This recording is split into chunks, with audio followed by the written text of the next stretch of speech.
Hi, this is Visha with part 2 of episode of me explaining as a child, remembering thinking this was a vivid dream that I had, but was actually not a dream when I got the age 25, 27.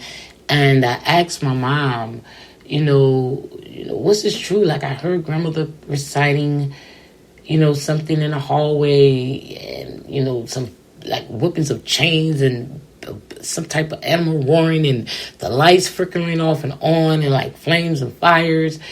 And she turned to me and she said, no, that was actually true. That actually something that happened in the house. And I said, really? She said, I can't believe that you remember that. I said, Mom, I had to have been like 4 or 5. And I said, I thought it was all this time, it was a dream. I thought it was a dream all this time. All this time I thought it was a dream. But it never was a dream. It always was the truth. And I heard my grandmother, when she got to that door, our door, I heard my grandmother tell my uncle Thomas, shut that door. And he immediately shut the door, and I could just remember screaming and hollering and scratching and bawling at my mama because I didn't know what the hell. As a kid, you hearing that, like, what is going on outside the door? And I know my grandmother, and my grandmother's my favorite, is my grandmother. So, and I know she's outside that door.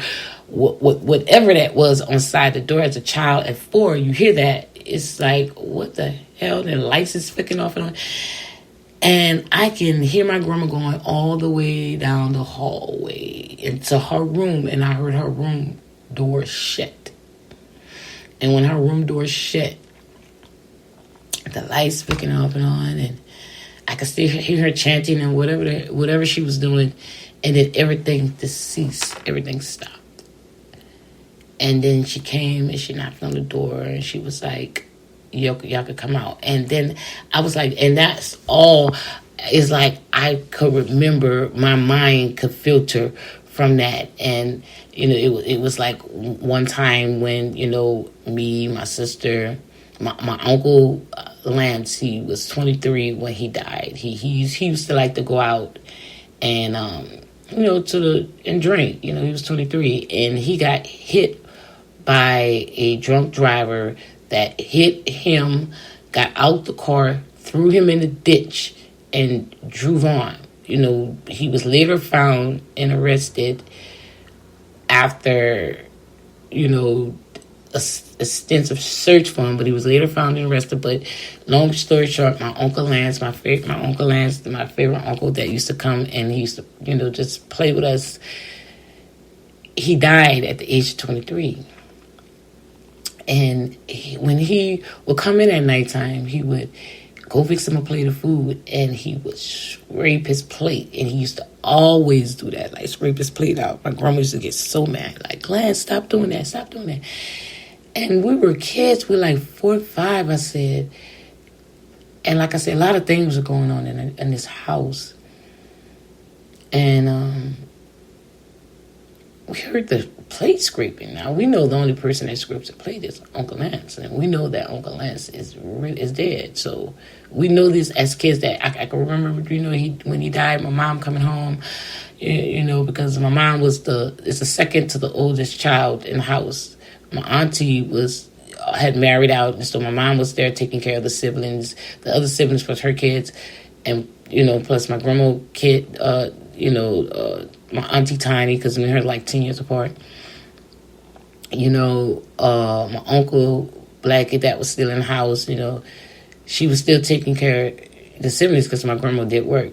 And he used to scrape the plate, and we knew that he was dead, And it just was a lot of things that happened in the house that I knew that as a kid, I grew up with these things. But moving forward, I kind of like blocked out things, and me having like, I always knew something was going on, but I always kind of like blocked it out. And I think when I came into my 30s, and when it truly happened, I'm going to say 7 years ago when I got divorced, and I started finding that inner me, searching for that inner me. And I started finding things out about myself, and I started meditating. And when I started meditating, I felt like I opened and I unlocked something inside my brain. And something just started like saying, something is not adding up. Something is not adding up. And I started listening to, the things on the TV, and it's just like things just wasn't adding up. Times wasn't adding up. Time was passing by so fast. And then COVID-19 hit, which really, I think, put a eye-opener on, because it made people stay at home, and it made us stay inside, and it made us start thinking about, what is the government trying to hide? What are they trying to do? And then you start seeing sightings, and like all these sightings can be not debunked and fake. Like something is going on. And when I started meditating more, and I started looking at Brother Rashad Jamal, and I like this brother, and I like the guy Awakening. Awareness Awakening. I think I really like him because he brings to you different things and like messages that we all need to be trying to pass out, like messages that our people need to know, that awakening is coming. And I have been saying this for the past, let's see, I'm going to say 4 years. I have been saying this, that we need to be prepared. Our war is just begun. And I know that these other beings that's on this earth knows that their time is up. And now they're trying to do all this stuff to try to, still try to brainwash us, but it's not working. All this Illuminati, all that stuff is real, the reptiles and all that, believe me, all that is real. All that is real. Mars and all these other planets have life being formed on them. We were not the first planet here.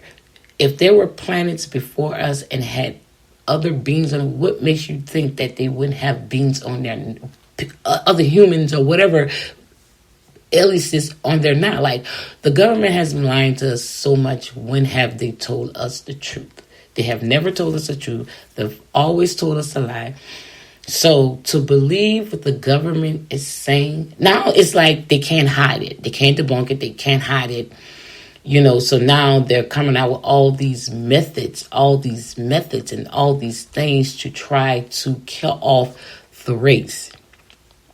Now, when it comes to the race and all this stuff, I'm still in my learning mode of who I am and who these other. I just feel that the information I'm getting is coming from within me. Like, I don't know how I can say this, but I have been saying for the last, as I've said, in the next 10 years, we have 10 years to get it together, and we're already going into the 4th year of the 10th year that I said that a major disaster is going to happen. Major. Like, I'm not predicting nothing. I can't predict nothing. I can't do none of this. But what I'm telling you is what I'm feeling and what I see. It's like when you go to sleep at night and you dream, and you be like, and you wake up sometimes, you be like, damn, that dream was so real. You was actually crying in that dream. Nah, because you was actually there. Your body is just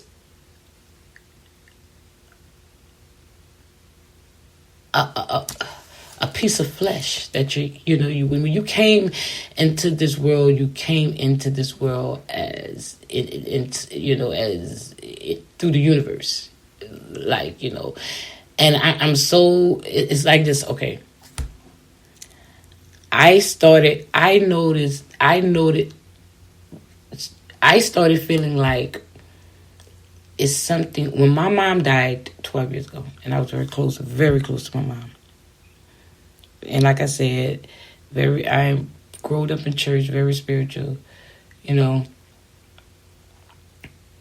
said some things, and I just can't explain. But, people like, they go to the spiritual world and, they sing the ancestors and all that. No. Your mother was just a person that you used her womb to be placed there. She's your mother because she birthed you. She gave you heartbeat. You was placed there. But when my mother died, I had one dream of my mother, and that was 2-3 years after she died that I actually seen her in a dream and talking to her, and it was more okay, she's not telling me she's okay, but I know she's dead because I know she's dead, but it was more like something else. And I've never seen her again. You know why? Because she's in the universe. She's back in her realm. I felt like when you come back to this earth, when you come back to this form, it's because you're learning something. And it's something that you haven't learned, that when you come back, you're sent back for knowledge, more gatherings, and more of what they, and then you depart. But when you don't come back, it's like you fully reached your point and you're there. And you're in that universe, and that's when you have, like you say, entities. That's what I call entities. You're not. It's how you say good and evil and all that. Good angels, bad angels, and all that. To say, angels, yes. Angels, good entities, bad entities. That's what I want to call it. That's what I want to say. Good entities and bad entities. But angels, however,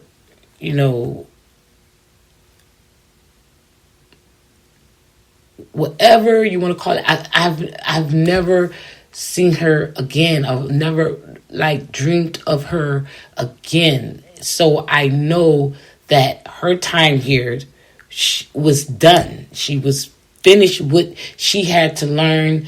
And she's up there and she's waiting, because at the end of the day, all this is going to come to an end.